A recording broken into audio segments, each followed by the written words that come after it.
Hello, everyone, and welcome to the Jeffrey Epstein Show. I'm your host, Bobbycapucci, and this is Daily Drop number 177.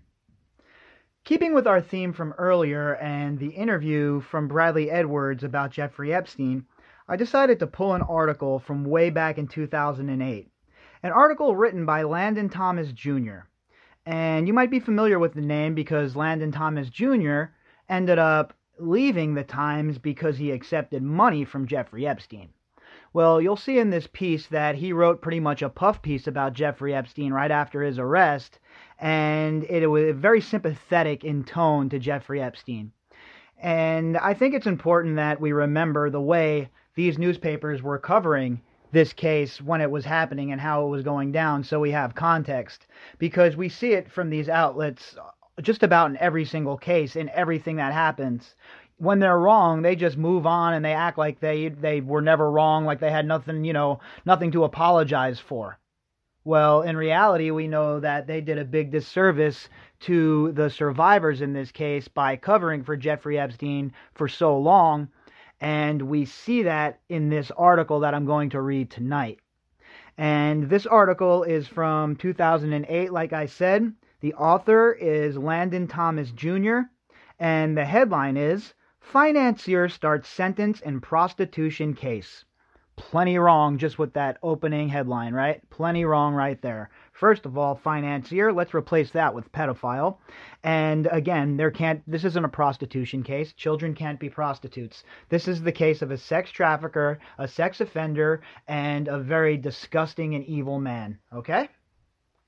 This article was released on July 1st, 2008.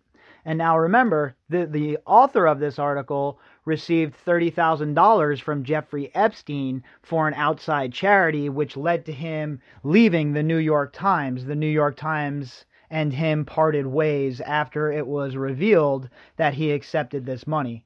Now, my question is, how long did the Times know that he had accepted this money before they decided to part ways with him?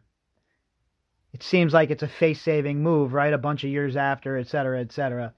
But that's for, we'll talk about that a little bit later. But on to the article. The bad news arrived by phone last week on Little St. James Island, the Palm Fringe, Xanadu in the Caribbean, where Jeffrey E. Epstein, advisor to billionaires, lives in secluded splendor. The tone of the article right away is just gross, right?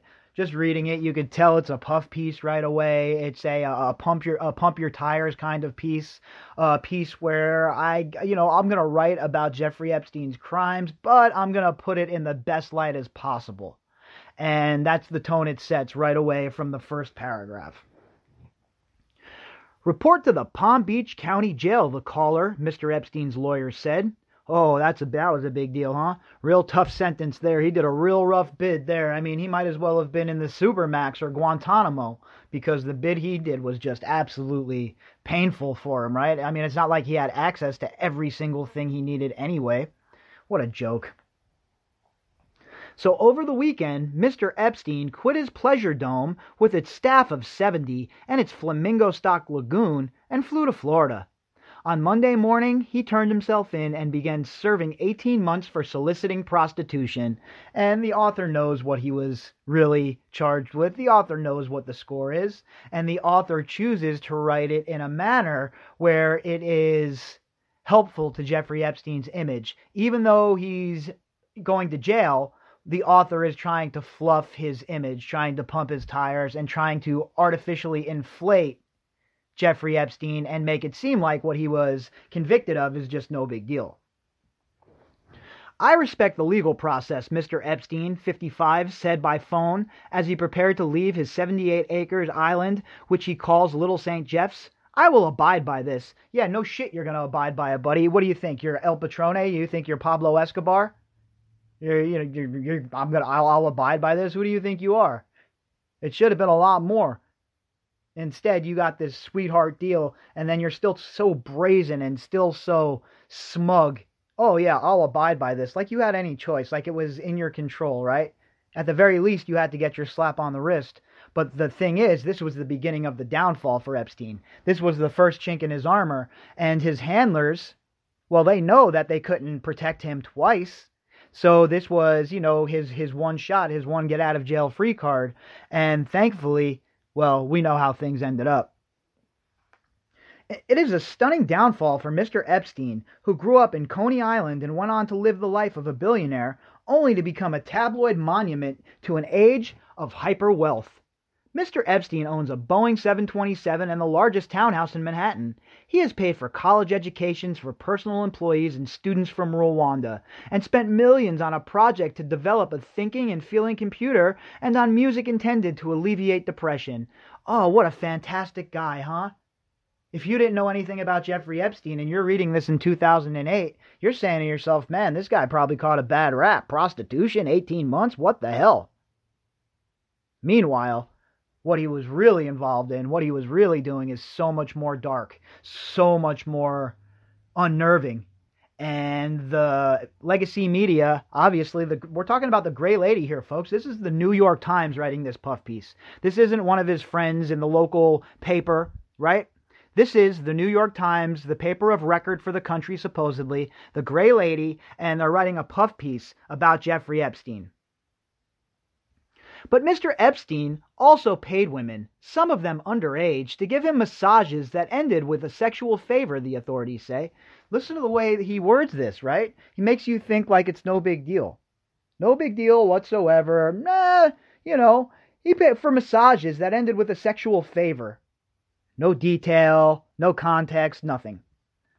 Federal prosecutors initially threatened to bring him to trial on a variety of charges and seek the maximum penalty, 10 years in prison. After years of legal wrangling, Mr. Epstein pleaded guilty to lesser state charges.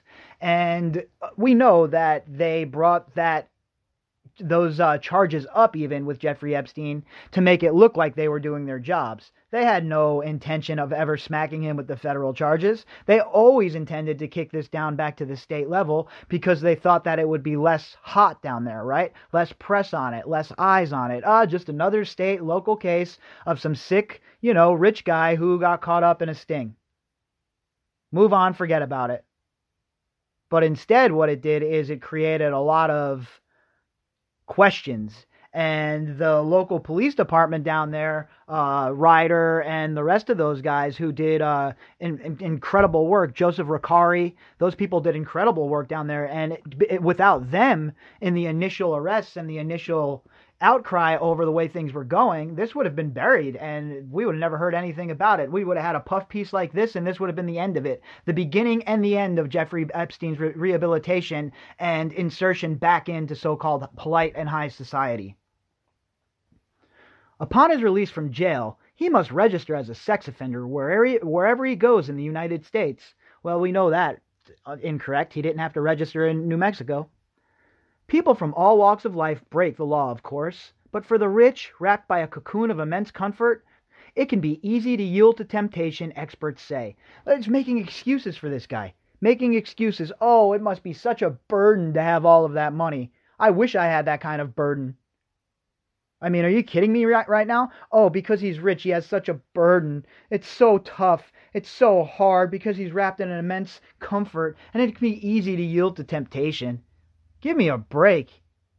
Give me an absolute break. These people, this is how they think. This is how they think. This is how they're covered for in the legacy media. This is what was going on for years and years and years. And you see it right here in this article. How sickening is this? A sense of entitlement sets in, says Dennis Pern, a psychologist who counsels people on matters related to extreme wealth. I mean, really? Counsels people on matters that have to do with extreme wealth? Get yourself an accountant and go and enjoy your money. Do something good with your money, okay? Go find some people who lost their house in a fire or whatever the hell it may be. But stop being sick, disgusting bastards with it. I mean, is that too much to ask? You already have the world is your oyster already with your billions and billions of dollars. But you have to go about and conduct yourself like Jeffrey Epstein and hang out with people like Jeffrey Epstein. I don't understand the thought pattern behind that. I don't understand how these people think. How do they operate? How is it okay to be friends with somebody like Jeffrey Epstein? Unless, of course, you know what he is and you accept him for that because you don't think it's wrong either. That's the only way I can see somebody still hanging out with this guy. Any normal person sees what this guy's up to or hears rumors about it, and they're like, are you kidding me right now? I'm just hanging out with this guy. But yet, all of these rich and powerful people drawn to Epstein like a moth to a flame. And this whole giving them an out here, like the psychologist says, a sense of entitlement sets in, and they act like they deserve anything they want, like they can have anything they want, and they can afford it. That's not an excuse. That's not an excuse. That's like some a trained fighter who just walks around beating people up because he can. There's no excuse for that. Just like there's no excuse for the way Jeffrey Epstein conducted himself, and there's no excuse for the people that enabled him, and there is certainly no excuse for journalists, so-called journalists, who write puff pieces like this to provide cover for a man like Epstein. It's absurd. To prosecutors, Mr. Epstein is just another sex offender. He did what he did because he could, and because he never dreamed he would get caught.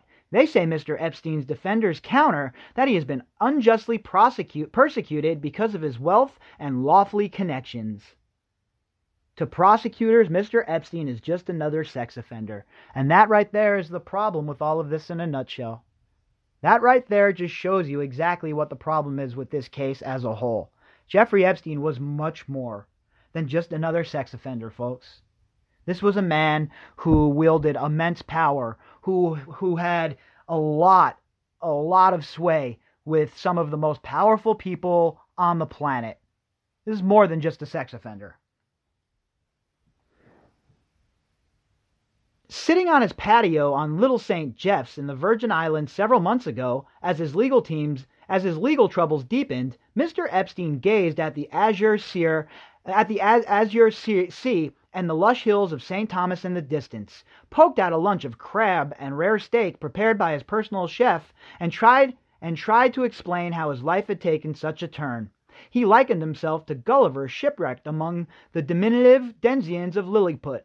I mean, really? It's sickening to read this. It is absolutely, positively stomach-turning, gut-wrenching, gross to read this puff piece. The way this guy was inflating his tires, it's an embarrassment. What a puff piece. You know what this guy was just prosecuted for. You're a smart guy, Landon Thomas Jr. You saw what was going on. You knew the deal. And here you are writing this puff piece? You should be ashamed of yourself. Gulliver's playfulness had unintended consequences, Mr. Epstein said. That is what happens with wealth. There are unexpected burdens as well as benefits. Really? This is a burden? Look, bro, you're the one who molested these girls. You're the one who trafficked all of these girls. You're the one that was involved in raping all of these girls. What do you mean burden? The only burden is on the survivors of your disgustingness. This is the way Jeffrey Epstein was able to conduct himself throughout high society in New York. He was so brazen, he spoke this way in interviews. How do you think he spoke at the cocktail parties, at the $25,000 per plate charity events? Jeffrey Epstein didn't conduct himself differently because, he was hiding. The guy was hiding in plain sight. Everybody knew exactly what he was, and all of those enablers, all of those high crust socialites and all of those virtue signalers and all of those wannabe social justice warriors that inhabit that scene are a bunch of frauds, straight up frauds.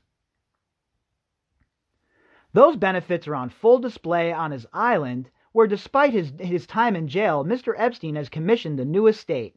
Must be nice, huh? I wonder, with that $47 million that he was supposedly stole from Wexner, maybe he used that to commission his new estate. These people are unbelievable. The villa will occupy the island's promontory, which offers views of the Atlantic on one side and the Caribbean on the other. It will have a separate library to house Mr. Epstein's 90,000 volumes, a Japanese bathhouse, and what he calls a Ziegfeld movie theater. Well, who cares? This guy was just arrested. He's about to go to jail for soliciting, in the words of this guy, soliciting people for prostitution. But in reality, everybody knows what he was going to jail for. Everybody who was paying attention, and don't think that this journalist wasn't paying attention. He knew the score. He knew the scope of what Epstein was up to. And he's really writing this puff piece about how fantastic Jeffrey Epstein's island is. Talk about using your platform for garbage. For now, however, those visions of a private paradise have been replaced by the cold reality of a jail cell. Oh, harsh. The legal drama began in 2005 when a young woman who gave Mr. Epstein massages at his Palm Beach mansion told the local police about the encounter. She was 14 at the time and was paid $200.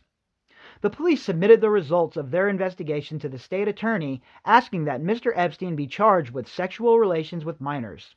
His lawyers say Mr. Epstein never knew the young women were underage and point to the depositions in which the masseuses, several of whom have filed civil suits, admitted to lying about their age. Yeah, of course they lied. They were told to lie about their age. Well, that's established in Filthy Rich. We know for a fact that they were told to lie about their age. And why wouldn't he want to give himself plausible deniability? I mean, it's rather obvious, right? But, this article just goes on about their business, doesn't question it, doesn't, bring up any counterpoints, just keeps rolling with the narrative. In July 2005, a Florida grand jury charged Mr. Epstein with a lesser offense, soliciting prostitution. Must be nice, isn't it, to be Jeffrey Epstein, to just live the high life. Oh, we'll charge you with a soliciting of prostitution charge, that's all. Yeah, you'll be fine, no big deal. Mr. Epstein's legal team, which would eventually include the former prosecutor Kenneth W. Starr and the Harvard law professor Alan M. I kept my underpants on Dershowitz, was elated. Mr. Epstein would avoid prison. But then the United States Attorney's Office in Miami became involved. Last summer, Mr. Epstein got an ultimatum. Plead guilty to a charge that would require him to register as a sex offender, or the government would charge him with sexual tourism, according to people who were briefed on the discussions. Oh, sexual tourism, huh? Whoa, man, you guys are really going after him, huh? No talk of RICO, no talk of anything that's really meaningful. Now, don't get me wrong, sexual tourism is a pretty serious charge, and it carries, I'm sure, a pretty serious jail sentence. I don't know the exact term of it, but really? If you really wanted to go after him and you really wanted to threaten him and give him an ultimatum, you should have threatened him with RICO. David Weinstein, an attorney in the government's Miami office, declined to discuss the specifics of the case, but he did address the subject of Mr. Epstein's means and prominent legal team and dismissed a proposal by Mr. Epstein's lawyers who opposed the application of federal statutes in the case that he be confined to his house in Palm Beach for a probationary period. Oh, that's nice, huh? Well, at least they didn't do that. They just let him leave for 13 hours a day. It's such a joke. It's all for optics. All of this was done for optics. The ultimatum, the light jail sentence, all for optics. If they had their druthers, if they had their way, this man would have never seen a minute inside of a jail cell. In their mind, that would be an adequate resolution, Mr. Weinstein said. Our view is that is not enough of punishment to fit the crime that occurred. Oh, you showed them, Mr. Weinstein. You really put your foot down by giving him this soft-ass sentence. You're really a hero in this case. You clown. What an absolute clown. To act like, oh yeah, well, we did the right thing here. We really threw the book at him because, we wanted the punishment to fit the crime.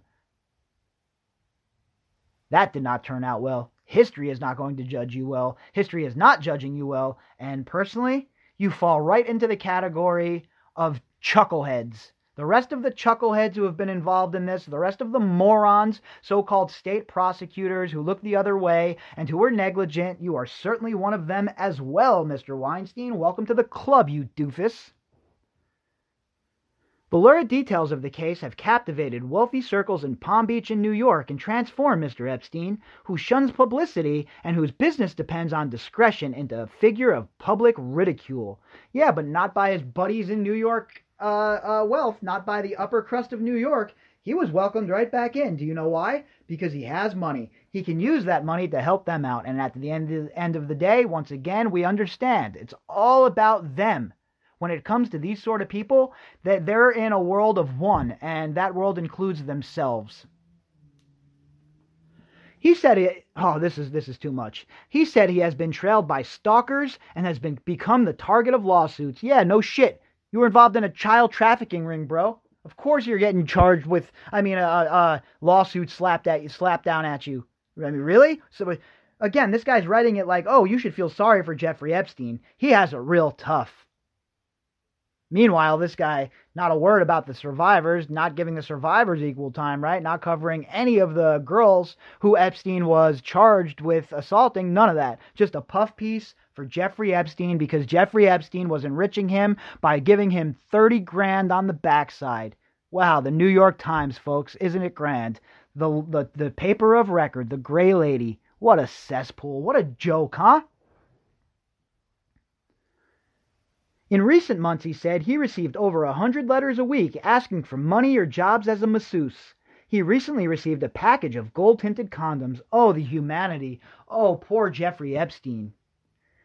It has been a long, strange journey from Coney Island, where Mr. Epstein grew up in middle-class surroundings. Here comes the real puff piece where they lay it on you, right? Oh, well, he was, charged with these minor crimes, no big deal or anything. But here, let's jump in and let's rescue him with this whole entire sob story and coming from nothing and becoming a millionaire, and as if that shit matters. There is one thing that matters when it comes to Jeffrey Epstein. All the other shit you can leave at the door. One thing matters. The dude was a pedophile. End of story. End of discussion. Nothing else even needs to be said, really, right? That puts him down on the lowest levels of scumbags on Earth. Okay? So all this puff piece shit about his background and, oh, Jeffrey Epstein came from a poor life and made such a great money for himself and made such a way in the world. And shut up. Shut up and kill that shit. This shit was dead in 2008, and it certainly doesn't play 12 years later in 2020. It makes you look like a fool. He taught briefly at Dalton, the Manhattan private school, and then joined Bear Stearns, becoming a derivatives specialist. He struck out on his own in the 1980s. No mention of any of the investigations into Bear Stearns, none of the drama, nothing like that.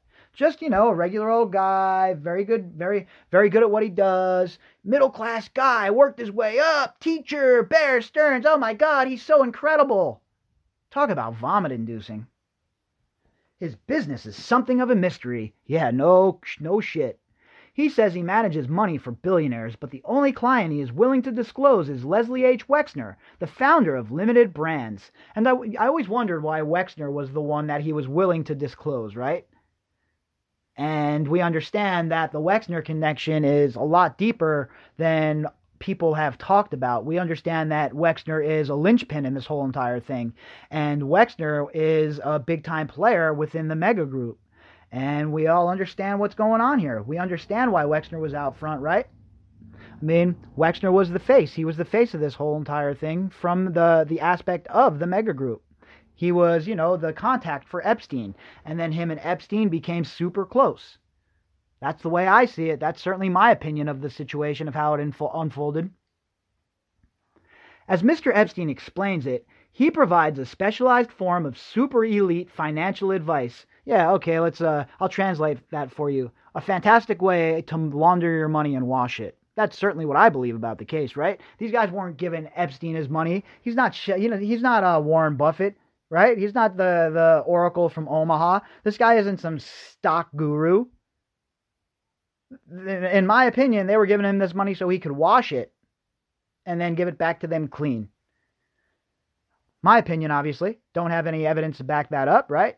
But when you look at all the banks and all the wacky transfers of money that are going nowhere, that disappear in thin air, come on, you don't have to be a forensic accountant to put two and two together.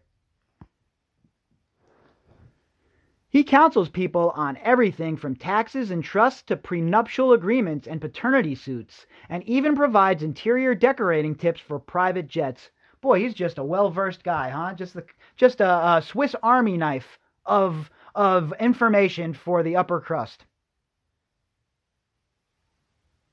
Industry Sources says he charges flat annual fees ranging from $25 million to more than $100 million. As it became clear that he was headed for jail, Mr. Epstein has tried to put on a brave face. Oh, poor Mr. Epstein. Feel bad for him. The rich guy from Coney Island who is going to go to jail now, and we should all really feel bad for him. Yeah, right. Yeah, right. Everybody should have been cheering that this guy was going to jail. Unfortunately, nobody understood that he was going to get such a little slap on the wrist. Right? And certainly the survivors didn't know that he was going to get just a slap on the wrist. So, it's sick. It's sick to read this and the way this is so slanted as, painting him in a decent light, because there's nothing about the man that was decent. Your body can be confined, but not your mind, he said in a recent interview by phone. Oh yeah, what words of wisdom from Jeffrey Epstein.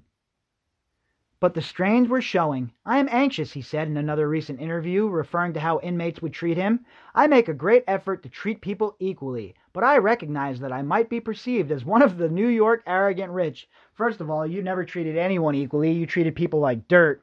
Second of all, you might be perceived as one of the New York arrogant rich. Bro, you embodied the rich New York arrogant people, okay? You are the face of every one of them.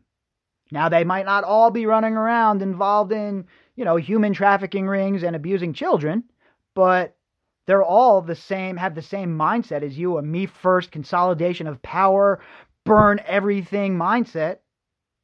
And it's gross. It's gross. And to be honest, if Jeffrey Epstein ever was served up real prison time and was ever put in the actual yard, dude wouldn't have made it. Dude would have been killed real quick. He would have been killed by other inmates or heavily assaulted by other inmates. It has nothing to do with you being part of the New York arrogant rich. It had everything to do with your crimes. Jail will certainly be a big change. Yeah, right. No, it won't. Again, trying to pump it up. This guy's trying to pump it like Jeffrey Epstein's really going to be punished, like he's going to be around other inmates, like he's really going to do time, when in reality, none of that was going to occur. Mr. Epstein is a man of precise, at times unconventional habits. He starts his mornings with a secret ingredient bran muffin prepared by his chef. Really? A secret ingredient bran muffin? Give me a break. Too bad he didn't choke on it. He seems to have a germ phobia. Highly doubt that. He never wears a suit, preferring monogrammed sweatsuits and jeans. Yeah, he always dressed like some weird, unkept, bummy-ass older dude, right? Like the dude you'd see at the park peeping on girls. Should have known by his outfits that he was a creeper. The stupid monogram shoes, the sweatpants, the popped collar. Take it easy, all right, buddy? And he rarely attends meetings. I never have to be anywhere, he tells his pilots when he cautions them to avoid flying through chancy weather. Looking back, Mr. Epstein admits that his behavior was inappropriate. I am not blameless, he said. He said he has taken steps to make sure the same thing never happens again. Yeah, by paying everybody off. Wow, he doesn't even get called out. Look at the softball interview here. I can't reiterate enough how disgusting this is, that this interview is in the New York Times. This is the sort of garbage that the New York Times and the Washington Post that they love to do. This is the kind of the garbage that they always do. For starters, Mr. Epstein has hired a full-time male massage therapist. The man happens to be a former Ultimate Fighting champion. He has also organized what he calls a board of directors of friends to counsel him on his behavior. And we know that's a lie, because the supposed masseuse is actually the bodyguard. And he organized what he calls a board of directors of friends to counsel him on his behavior. Yeah, who was on that board? Prince Andrew, Jean-Luc Brunel, Sarah Kellen Vickers, Ghislaine Maxwell, Leslie Groff. I mean, come on. Are you kidding me right now? A board of friends, huh? We're going to investigate ourselves. Everything is fine here. We're just going to look into ourselves, and I'll have a board of my friends hold me accountable, the same people that are involved in my criminal enterprise. I mean, this is an absolute joke. And the New York Times is a joke for even running this. I mean, they should be ashamed. And when I talked about paywalls earlier, and New York Times is one of the outlets that I was talking about. New York Times should, every single article that they have about Jeffrey Epstein from here until the end of time should never ever be behind a paywall. That should be some of their penance of this case. They should be very transparent when they're covering this case and make sure that information is for anyone who stumbles upon it. Because look at the way they pumped this guy's tires. Look at the way he was inflated by their journalist. And we can say, there's a lot of criticism for Landon Thomas Jr. here. This is a garbage piece. But what about the editor that let this run? He certainly deserves some criticism as well. Or she deserves some criticism as well. Because this is a straight up garbage piece. And it's ludicrous that something like this would ever be run in a place like the New York Times. But unfortunately, we see it all of the time. The symbiotic relationship between the legacy media and the intelligence apparatus and the powerful is just gross to behold. And it's right there obvious for anyone paying attention what's going on a regular basis with the legacy media and the rich and powerful and the intelligence apparatus. The way that they siphon off of each other and the way they have a parasitic relationship, it's harmful to truthful news coming out and informing the population. Because right now, more than ever, we need truth. We need journalistic integrity, and we need journalists that we can trust. But when you have articles like this, and be it was in 2008, but when you have articles like this from the New York Times, you have to ask yourself, what in the hell is going on? And it's not like it's a one-off, right? The New York Times has been not very good when it comes to covering this Jeffrey Epstein case. Now, recently, of course, they've jumped on board, right? Everybody has jumped on board. But we have to look at this case as a whole and where it was and to where it's come. And we've got to make sure that we're keeping record of the outlets that were pumping this guy's tires, because there was a lot of them. So we have to make sure that we're always aware of where we're getting our information, and even sources that have been ironclad throughout history are not as ironclad as we would believe. And unfortunately, it's up to us to vet every single thing that we hear at this point, because there is hardly any truth anymore. There is hardly any outlet that goes the extra mile to make sure things are right. It's all about being first. It's not about being right. And that's a big disservice to the public, and especially to the survivors in this case, because the cover that was laid for Jeffrey Epstein for decade upon decade between his servants in the media and people above them in high profile positions in academia and business and politics, it just goes to show you the reach that Jeffrey Epstein had. And it should also go to show you that this man was a lot more than just another sex offender, as he was referred to in this article. If you'd like to contact me, you can do that at bobbycapucci@protonmail.com. That's BOBBYCAPUCCI@protonmail.com. You can also find me on Twitter at BOBBY_CAPUCCI. Also, be sure to check out my newest podcast, COVID-19, the pandemic that changed everything. I'll leave the link for that in the description box. All right, everybody, I'll be back later with some more. I hope you all have a fantastic evening.